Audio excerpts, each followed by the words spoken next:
It is with rage in my heart that I'm used to make this review, which is ironic because the title of the book I'm reviewing is Rage of the Dragons by Evan Winter. I have never in my life seen a character hell bent on revenge like Tao. And just when you think it can't go any further, my guy will go further. I'm going to play you a little clip of me displaying a bit of madness. But I just want you to know that that's not actually me. They let my innie out. This author is fucking joking with me. This author is like, you mean to tell me that's how it ends?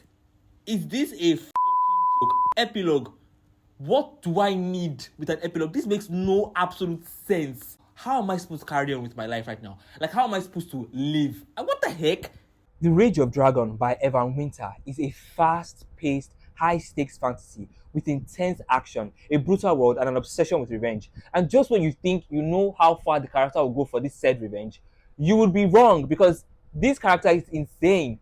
Okay, let's dive in and talk about how this man's drive for revenge is insane. The moment that sparks it didn't really hit hard for me emotionally, but the length he would go to, oh my god, the length this man will go to for that revenge.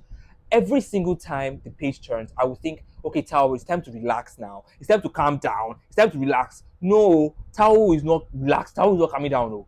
Bro is going two for two, three for three. Bro. So one of the strongest aspects of this book, and the part of the book that really stood out to me, is how Tao defies a system that believes that lessers can never be as strong as noble.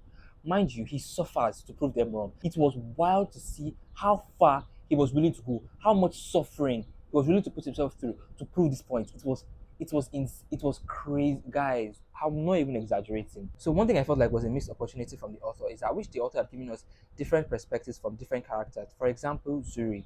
Zuri in this world, Zuri is a gifted, and I wish we had seen more of her training arc rather than just hearing about it. This book dives into revenge, resilience, social hierarchy, and sacrifice. And I mean sacrifice. The magic system and the world building is solid, but it does not hold back on the suffering, guys. So I'd rate this 4.5 stars. I had a good time. I was stressed, and I'll definitely be finishing the series. So if you love a high stakes, brutal fantasy, then you should read this. You should read this.